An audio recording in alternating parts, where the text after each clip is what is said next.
My name's Annette, and I am the lead in this moment on the Elemental Series podcast. And I'm here today with Will Simpson. And I'm going to let Will sort of give you a verbal bio, and we will be speaking on one of the 7 tenets of the Elemental Series, which today we're going to move into the access point of mindfulness as a way of optimizing your being, your health, your vitality, and being a part of an individual awareness in a collective awareness.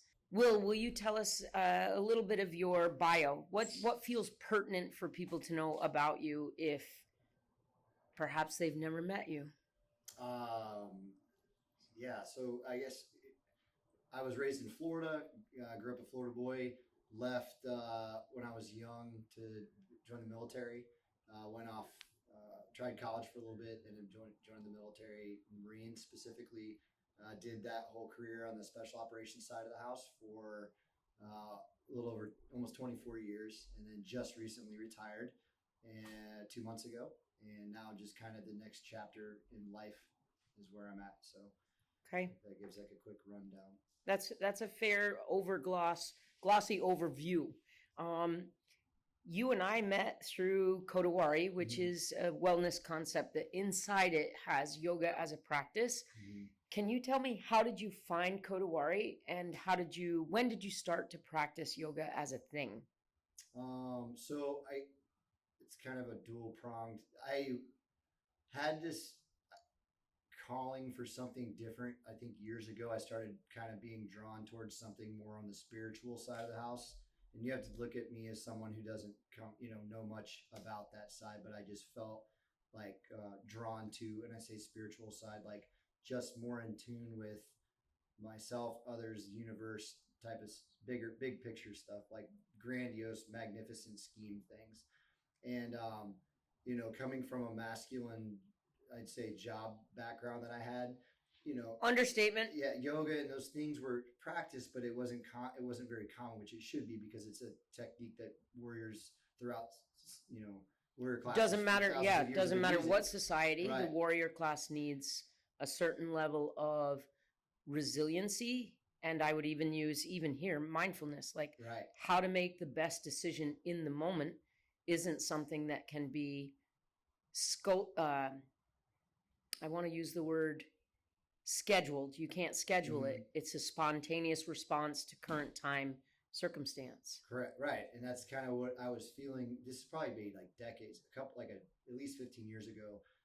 And I would come home from these deployments and I was different than others in the way that I dealt with some stuff. So I got involved in some meditation groups and some some mindset, like helping yourself process things. And I would touch and go with that for a while because I was always gone. My schedule didn't really align. It was almost like I was a tourist in that world. Then I got down. And in fact, you probably were. I was. I didn't know anything about it, but it helped. Whatever it was, like I was listening to it, it hit me. And there was a bunch of other things going on in my life at the time that didn't allow me to necessarily focus on the signs that were coming. Right. So then I get down here to Tampa about 5 years ago when I met you and a guy that I work with that used to come to the studio, Nate, who basically he had told me about the studio and I'd been looking for it. And he was like, "You should come check it out." And he's who brought me the first day I met you when I walked in, and I remember meeting you there. But and that was what started. I didn't know what to expect. I was just going and showing up to just try it out in something new. And then having the first time that I met you, listen to your message that you'd spoke the first class that I'd sat in, and you and your style and everything about you resonated with me for something that I guess I never knew I needed, or I felt at the time it was something that I wanted to learn more about. So I came back. You kept coming back. And I kept coming back, and it was putting me on a path to something that I didn't know that I was setting in motion, I guess. And you were you and the experience with your studio, the people in it was not just Kodawari, but I guess was one piece of the big puzzle. So. Well, and even this podcast now with you feels like some of that unlock that's happening on a multifaceted level. Yeah. What you're talking about, my style was the Dharma talk that I almost always open the movement practice with, Mm-hmm. to say let's pay attention together to what we're doing and to make sure that we don't default to seeing the movement practice as exercise, which in most American settings has inherent within it a concept that we're inadequate until we do something to change ourselves. And for me, and I think this is part of what perhaps resonated, and you get to tell me, is that you and I would definitely say that while I'm a peaceful warrior, I believe in force, intention, action, deliberate behavior. And I think especially when we start to take that into a movement practice where you say, part of what I'm doing is building resiliency to discomfort. So we could say that, yes, that's a part of the yogic path, but it's also a part of the stoic path, which is really important to say that we don't have to, as Caucasians is the only word I can come with. Like, we don't have to go to India. We don't have to go to Asia to say, do we have a lineage or a tradition that says external validation will cause suffering? Yoga says that very specifically, and Buddhism as well. Like, outreaching for validation is going to inherently cause suffering. Internal validation is going to be driven by your capacity to rest with discomfort and not wiggle your way out from underneath it, which is where the mindfulness comes from. And I wouldn't be surprised, because I remember the first time I met you, and I just thought, what a hunk of man meat this motherfucker is. And thanks. No, I'm serious. And like, Yeah, it's still true today. I'm just a leaner version, skinnier. Yes, and more vital, and the light comes through you so much more readily than when I first met you. You were, I also remember there was a lot of energy, and it was a little diffuse. You're definitely more in your expression now. In my humble estimation, my experience of you, it's coalesced and directed, and it feels cleaner.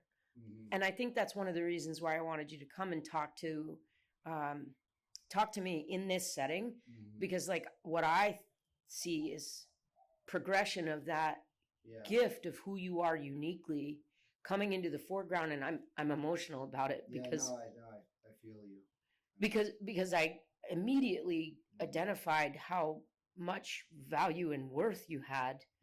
And I could also see the pain, and I could also see the seeking that you had. And I also remember you being literally one of the first guys that came into the mobile sauna with me.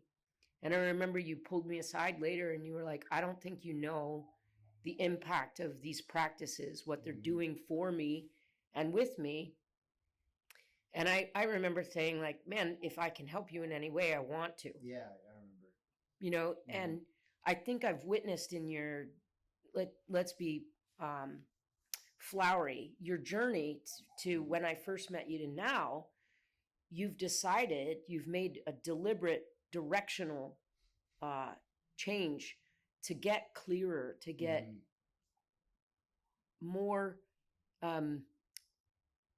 to be more in the present moment, to have actual presence. And I think we talked a little bit earlier in advance of actually sitting down in front of the mic.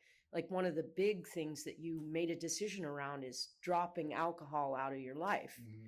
Can you share with me what was some of the impetus there? Because before you even answer me, I don't have a judgment around alcohol or really anything.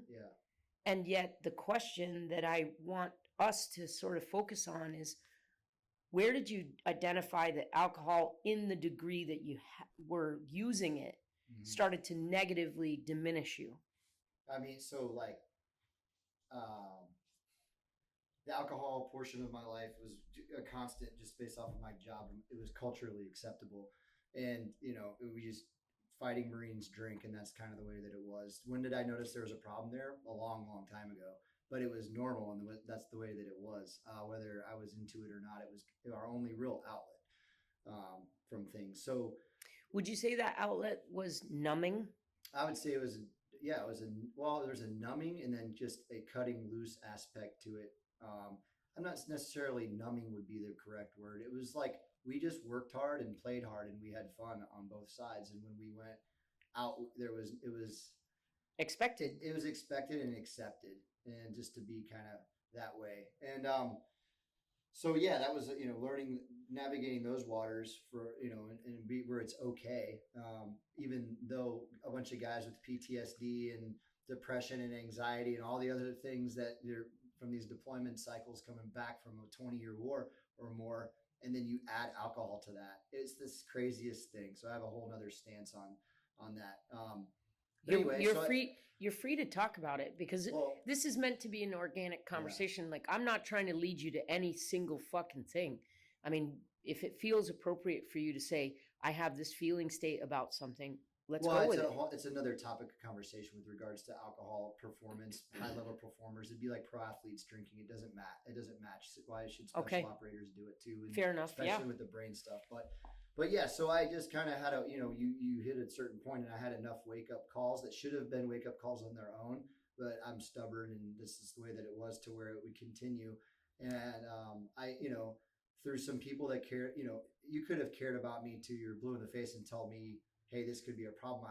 Nobody's gonna. One of the best phrases I ever heard someone say is like, you can't set someone else's alarm, right? When it's time for your alarm clock to go off, it's going to go off. I can tell you, Annette, I care about you so much. I wish that you'd stop doing X, Y, or Z, or you should take a look at what it's doing to you, or whatever it is. Nobody's going to do it unless you want to, right? So my alarm clock had just happened to go off at this time. And this is with the no booze part, and so then getting into that, it was like I went to a program, not a alcohol related program. It was for the VA and getting out and stuff like that. And they required you not to drink while you were there, so they could get good tests. And literally they want to biolab you. Yeah, they want to biolab you. So they just ask you to not drink, and they breathalyze you every morning. It's just part of the program. And I was like, okay, so I'm sticking with that to take it seriously. And then, make it through that a couple of weeks. And then while I was in there, I heard Huberman's thing on alcohol, the effects on the brain, body, and your health, which was like mind blowing about how much information is out there and what it is, and how bad it was. And so I listened to that. Somebody had put that in front of me, and that kind of helped. Next thing I knew it was, 30 days down the road. I'm like, this isn't super, super hard. Even though I come from a background of, my family's got the genetics for alcoholism. My both sides of my family is deep, and we're Scottish bloodline, so it's in there. Yeah, I want to address this, because there's, if it's okay to take a tiny pause, there's kind of two trajectories on this idea. One is that there's a chemical dependency that people have a predisposed nature toward. Mm-hmm. And I also think it's really important. This is where I would weave in Gabor Mate's work, like generational stress, mm-hmm. generational lack of resources, generational, not enough mentorship, not enough education. And it isn't, I don't know your parents, I don't know your lineage. I'm not calling your people stupid, because I'd have to call my own, because your lineage sounds a fuck ton like mine. Because I got people down both sides of my mom and dad's family that are what we would call now dumpster fire, hot mess, fucked mm-hmm. up, in trouble with the law, in trouble with the people they love. And a lot of it is driven by alcohol or drugs, and it's not pretty. Yeah. And I could say, but there are two things that are going on concurrently. Is it an epigenetic, meaning environmental, or is it genetic? And I don't know that we even need to parse it to cut it up, because the effect is the same. Mm-hmm. And the route to clarity about it is the same, which is to shift from thinking about it to feeling it. And that's really, I think, part of when I talk about awareness, a lot of people, or mindfulness, I think it's too easy to construe mindfulness as like, oh, you got to sit on a cushion and become meditative, or you got to withdraw from everyday social behavior. Yeah.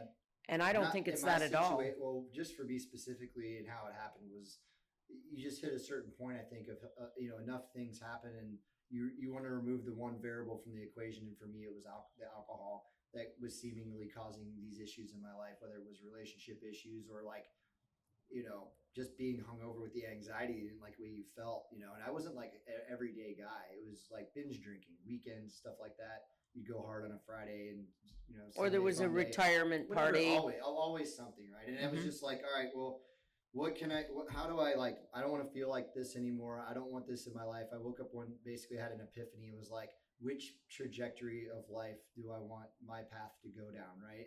And I had to make a decision and I did. And I was just like, I'm going to stop this, remove this.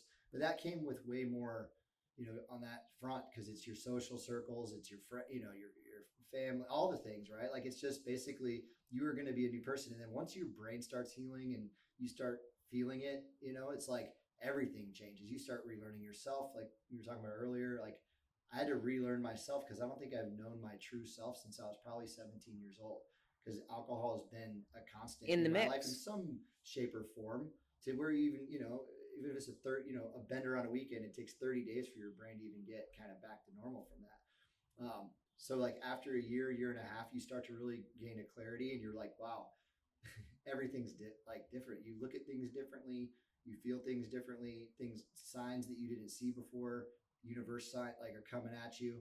And those are the things that I kind of believe and look at. But I mean, I believe in that stuff. I think that, and that's what, you're talking about the mindfulness and stuff. And I didn't know which path that I wanted to go down. I knew what I didn't want it to be. And I knew, as long as I wasn't going down the one I didn't want, and I was going the other way, it was a general direction or trajectory that was a positive, healthier mindset, one, and you said earlier, seeking or truth, I call it truth seeking. Like this path Mm-hmm. that I'm on, it's my truth seeking that I've been on, and it's questions to answer, or answers to questions that I don't even know that I have yet, that kind of come along the way. But as I'm on this trajectory that I've been on, I get nudged from experiences and people along the way that are on that positive path, and it still pushes me or nudges me along the same trajectory. And that's kind of like where I'm at today. And yeah, so I don't know if it's No, hard. It's kind of hard to formulate into when I put it out and to verbally communicate where I'm at or what I'm doing with it. But it's just almost like the saying yes thing, but to like, with positive, healthy, more health minded stuff.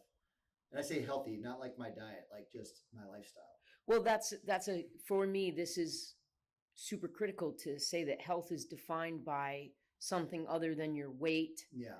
Health is defined by something other than your bank account. Like all these things in an optimal setting will dovetail into a incredible amount of radiance, resource, capability, responsiveness.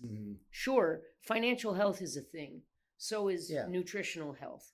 However, what you're pointing to in this moment is you looked at a component that seemed to be the poison to all the rest. Yeah, the one variable in the equation that caused the most problems, like remove that one. At least that's what I try to do.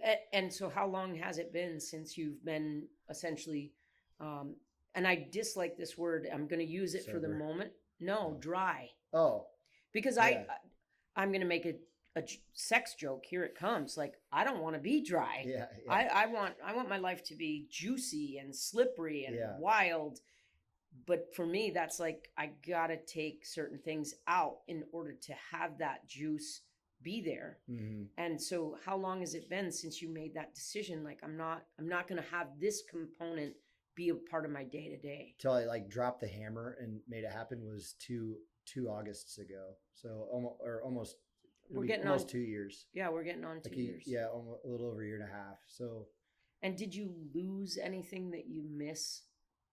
Like, because I think a lot of people will, and I want your honest answer. I mean, I think the biggest thing is people feel like they can't have fun or something, or, it's this thing in your life that you need. I don't know. Like, honestly, I wish that I could go back. How I look at it is the way that I feel right now is that I wish that I could make all my friends and family feel what I feel now. It's like you tried some delicious dessert, or you're on some beautiful view or some amazing feeling that you have. Like, I don't know how to compare it, and you want to get them to that level. It's like you're unlocking a level to your life of happiness, like a lot of it, that it's You not don't have access indescribable. to if you're all Yeah, fucked up. right, because you're vibrating at a different level, and people are afraid to get out of their box. Like, I'll never, you make deals with yourself or whatever else. And I don't know if you want to make this like an alcohol discussion on this talk right now, but like you make these deals with yourself about quitting, or I'll only drink this and what, it's like little things. I wish that I could, myself now could go back 20 years and tell my younger me, like, hey, this is like not the way, and you need to, this is what it is and what it ends up being. But we didn't have all the information really back then. No. And but yeah, I mean, ultimately, like, it's completely changed my life. I've lost, I'm like, just physically, Yeah. it helps your body. You don't have to do much. It was really hard for me to remember during my like evals for my mental health when I retired. Like, I had to remember a lot of the things for the way that I feel in my brain. Like, it reduces a ton of anxiety and all those things, right? Like, it's almost like not there anymore. Well, the irony of socially accepted drinking is that it is, I'm going to use the word sold to us, that this is how you make connections. Mm-hmm. But the comet tail, or the echo of that decision to drink, is actually a sense of isolation, depression, anxiety. Like, your chemical cascade goes into the crapper. I mean, it's fun, right? I mean, there's a fun aspect to it, but it's not real. And like, being a single guy, like dating now, I remember going on dates and like when I was drinking, and I'd meet a girl that didn't drink, and I'm like, hey, this isn't going to work, because I'm going to be a 10 and you're going to be a 1, and like, I'm a maniac, and this isn't, like, sorry, like. And now it's the opposite. If I meet someone, I'm like, do you drink? I put, I'll let them know that I don't drink. And it's not, and it's always, what's wrong with you, right? Always is like, what's the matter? What's wrong with you? Did you have it? Like, no, I just stopped. Why do you continue to, like, yeah, it's funny because you have this debate that it's so normalized that we have to think something's wrong with someone if they women, don't drink. The only like super easy out, which won't work for me anymore, is, oh, I'm pregnant. Yeah. Right? Like, yeah. A lot of women can point to that to say, that's why I stopped drinking. Yeah. Except, of course, then you got to be pregnant, which sort of sucks. It's not worth the trade-off. But yeah, it's true. But I have been places where I'm like, no, I'm not having a drink, and people are like, what's wrong? What are you doing? What are you doing tomorrow that you can't have a drink today? A whole lot. Yeah. Actually. Oh, yeah. It's like night and day. Yeah, not having a hangover, I forget what it's like, how miserable it was for, like, I used to say 6 hours of fun for 36 hours of like shit. Yeah, the fear, or whatever it was. It was not good. You're subperforming. And not to think that there's people flying our airplanes and helicopter, all this stuff, and doing high risk training, like 8 hours. We used to have a rule in the military. It was like 8 hours, or I think it was 8 hours. You had to stop 8 hours before a high risk training evolution. Anybody knows if you burn it down, by midnight, 8 a.m., you're flying around in helicopters and everybody's been drinking, like, you're probably still feeling it. So it's pretty crazy that was even allowed. Oh, yeah. Because you still feel it for 2 or 3 days after that. Oh, and the older you get, the more the lag is to getting back to healthy. Yeah. Which is one of the reasons why, for me, I still will have an occasional drink. It's very occasional, and it's really intentional. Yeah. Like, there'll be a specific reason why I'm trying to connect with somebody, and I'll have a drink in front of me. Yeah. I mean, and that drink will last for like 3-4 hours. I don't ever preach to any, I won't, if they want to talk about it, I'll have a discussion, but I don't care. Like, I'll show up, meet my friends at a bar. They're like, are you okay with meeting at a bar? I'm like, yeah, why wouldn't I be? They're like, well, because you don't drink. I'm like, yeah, I don't drink. Doesn't mean I can't like be around. Yeah, everybody's different. Everybody has their stuff, right? So I can't, this is just how I can deal with it and feel it. But it's definitely been a good, probably the most positive and life-changing thing for me, because it's changed like pretty much everything in my life. I feel like I've been this last year, like, shedding my past life, that was the special operations side. It's like what I did, wasn't necessarily a lot who of danger, I was. A lot of trauma. Right. But that was just a chapter of my life. Right. And the next chapter is going to be twice or 3 times as long as that one was. And it felt like it was all that I knew. Right. So having to kind of, I don't know, just follow this journey, whatever journey that I'm on. So it's, the meditation side, the reading side, and getting out there, like putting stuff out into the universe, trying to be as health conscious as I can with like what I put in my body. Like, I still, eat, like, I love gummy bears and all that. Like, I'm not a health nut, but like, it's more of a mindset thing. But yeah, so that's kind of where I'm at. I think it's really, really valuable. What else, as a result, are you accessing now that you, what's coming to you now that's,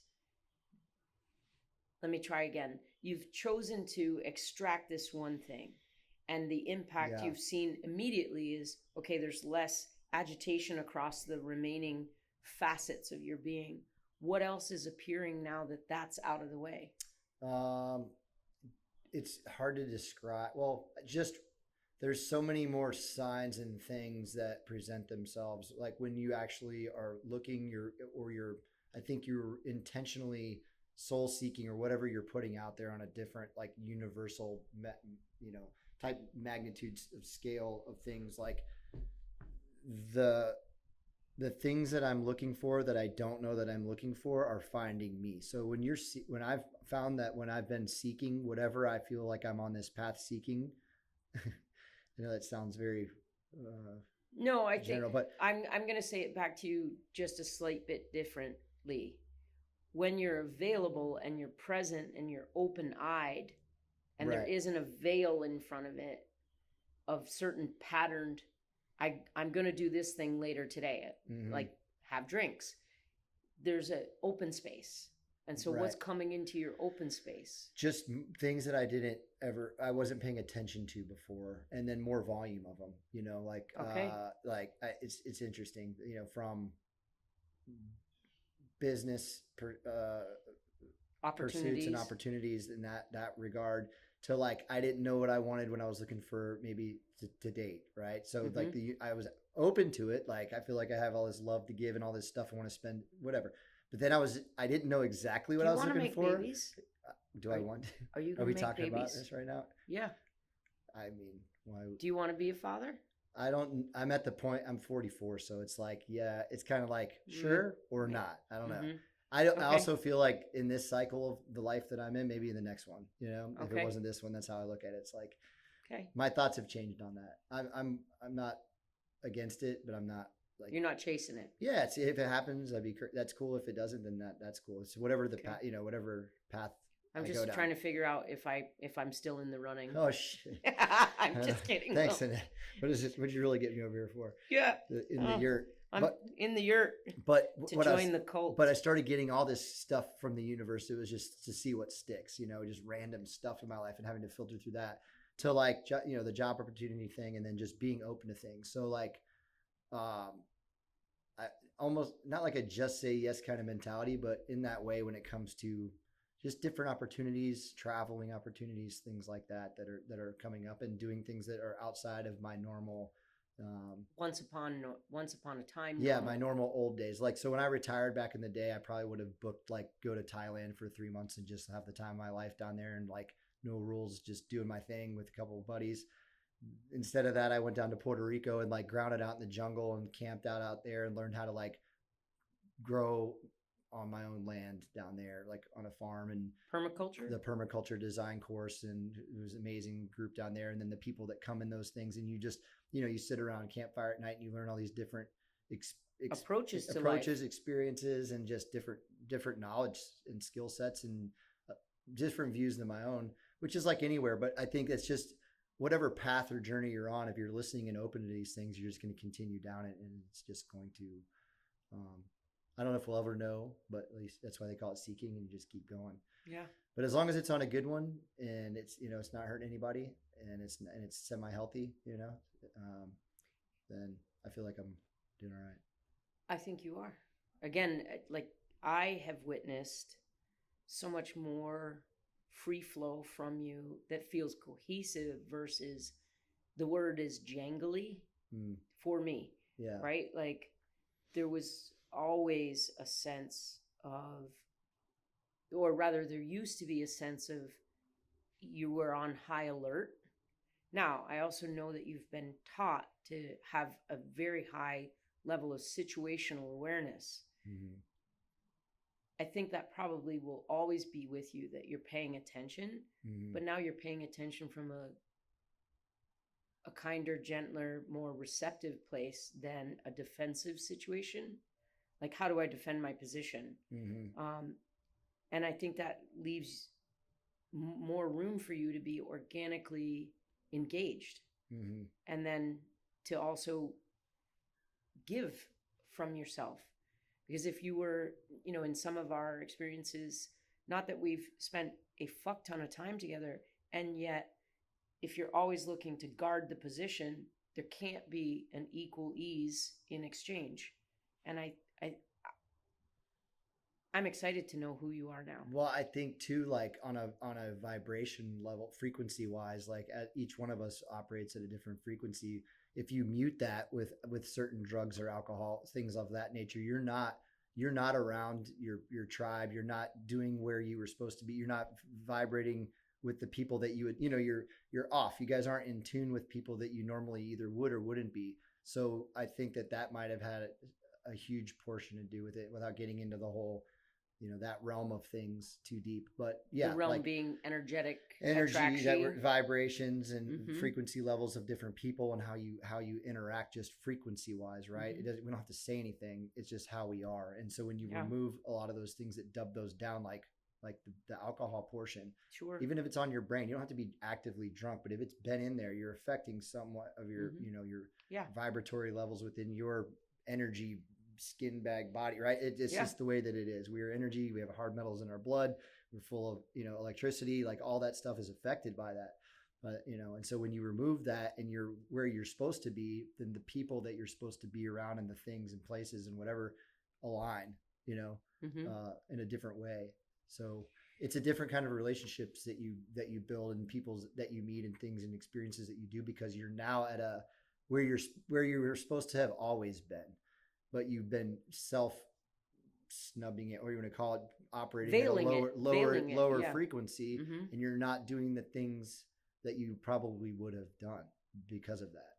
So that's that. When I say I've been like relearning myself this past year, I really have been, from my friend, like social circles and just things that you do now. Like I'm not, it's like a whole different world, and it's cool. So I highly What? Yeah. recommend it. Yeah.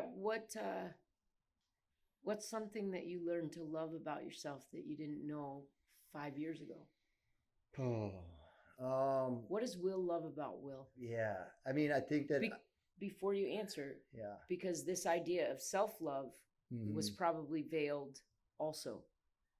So exactly, like it was really, this thing. This is interesting. We could talk a lot about the circles. For me personally, you know, I think I muted a lot of my own feelings and self and whatever, and then that world with the alcohol was related in and all of that.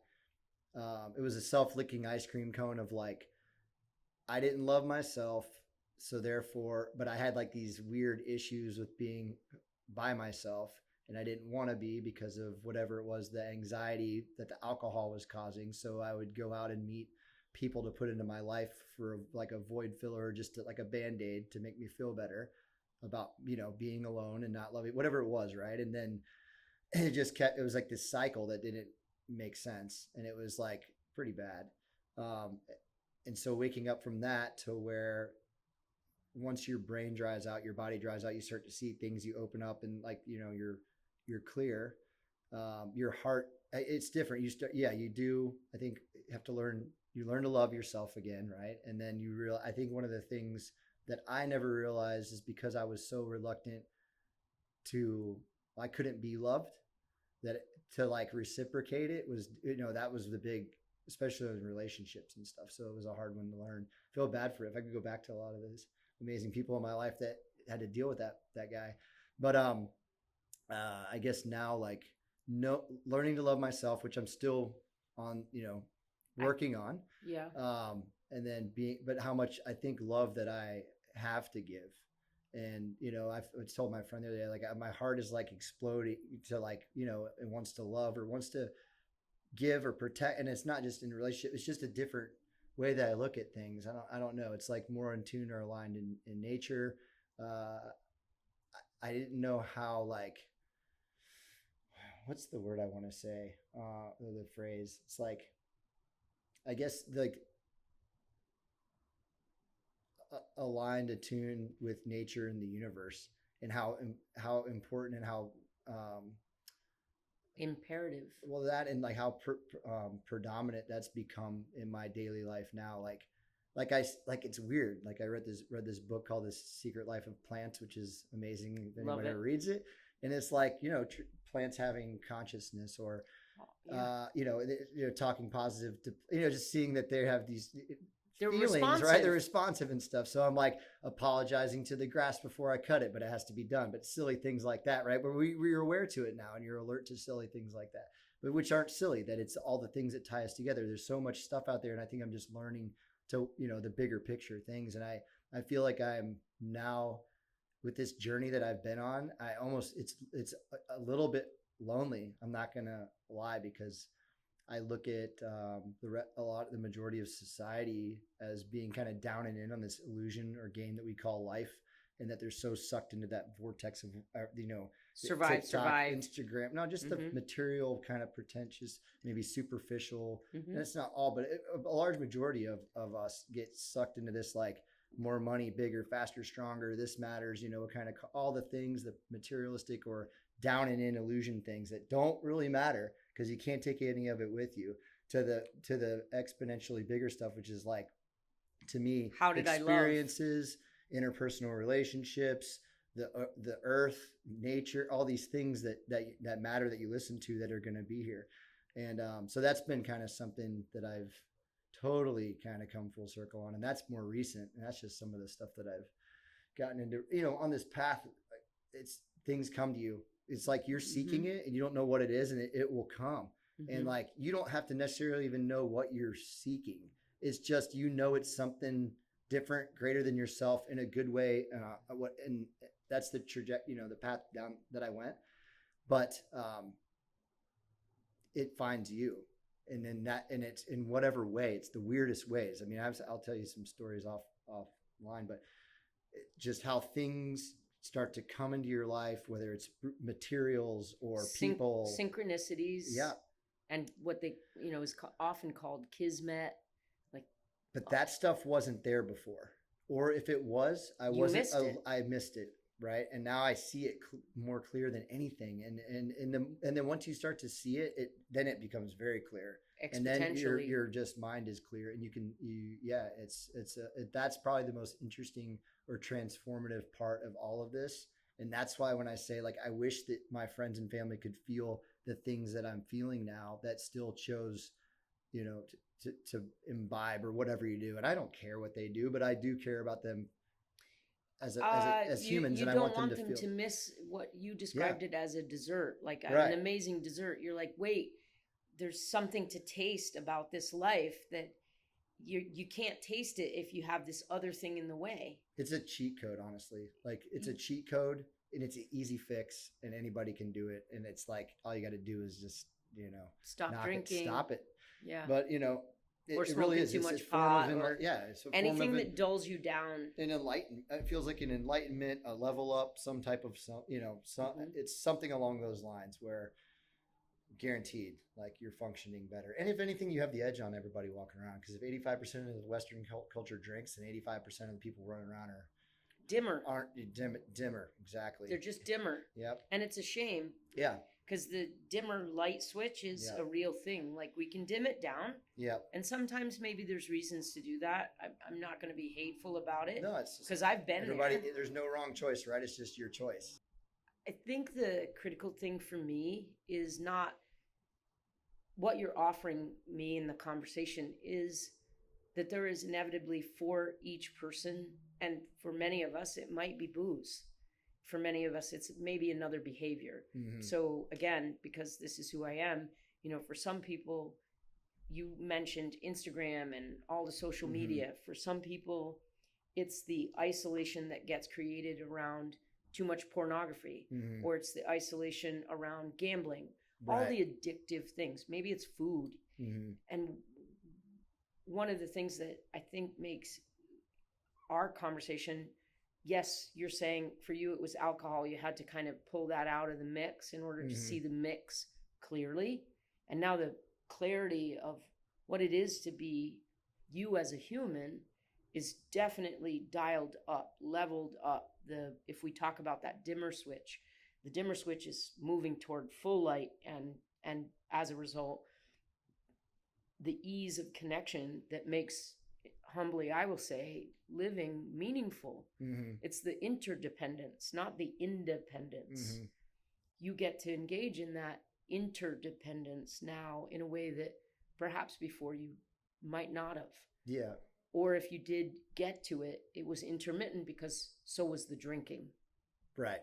And yeah, like you said, like, but that was just my vice, right? Or my thing was that part. And there was other things. I mean, the drinking led to other risky, low vibe, risky bullshit behavior, right? Like right. that was, it wasn't just the drinking was the what do you want to call that? Point. The starting point or the facilitator of all things wild in Will's life. I was already wild enough, like I didn't need the booze to make me any more wild.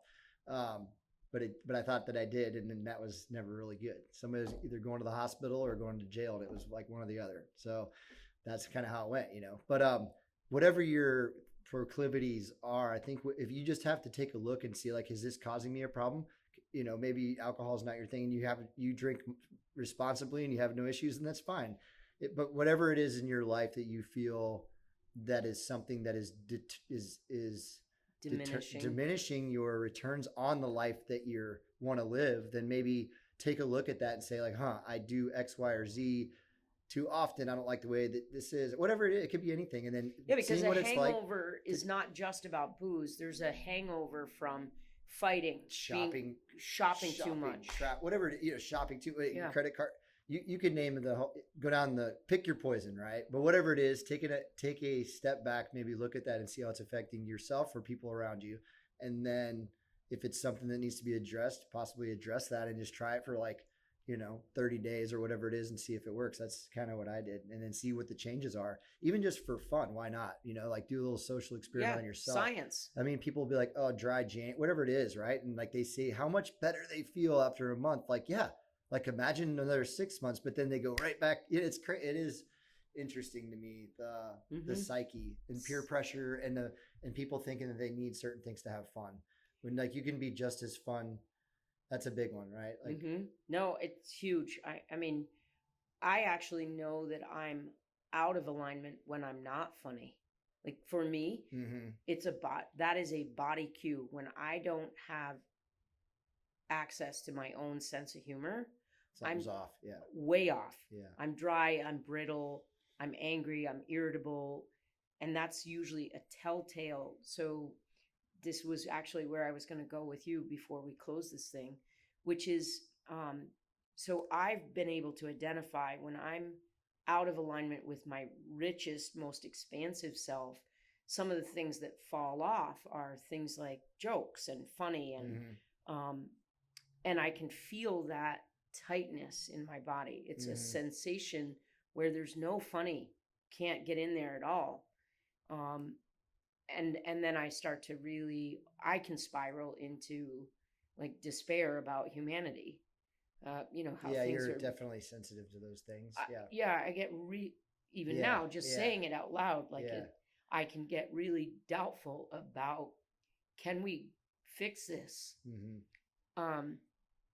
And I think the thing that struck me with talking to you is you shifted out of a thinking about it into a feeling for it.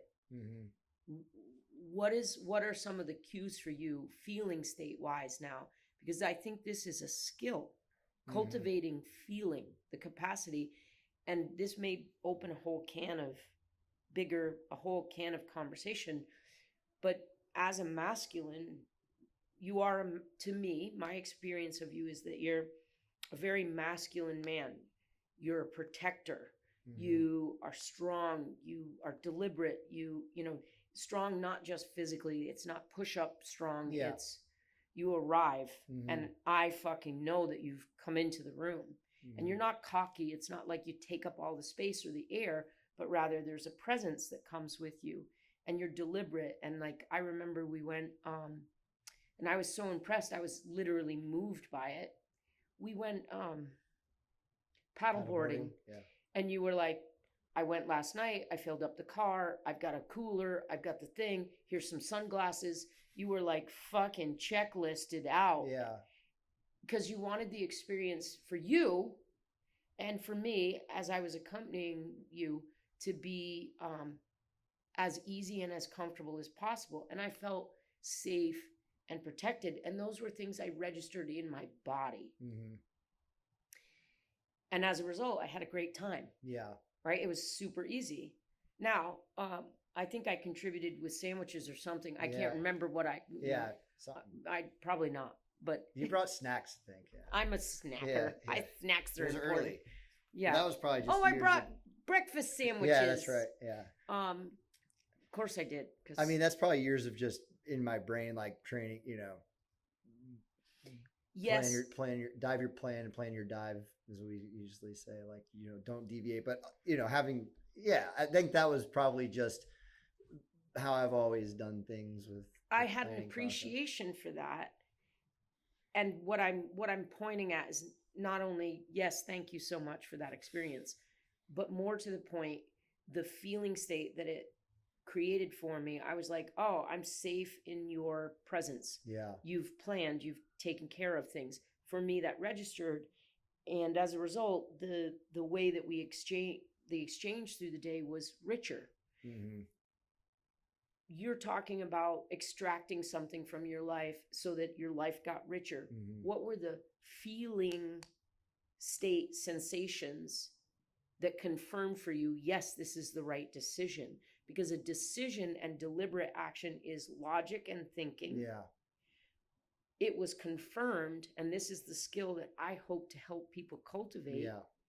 What did you fucking feel? Yeah.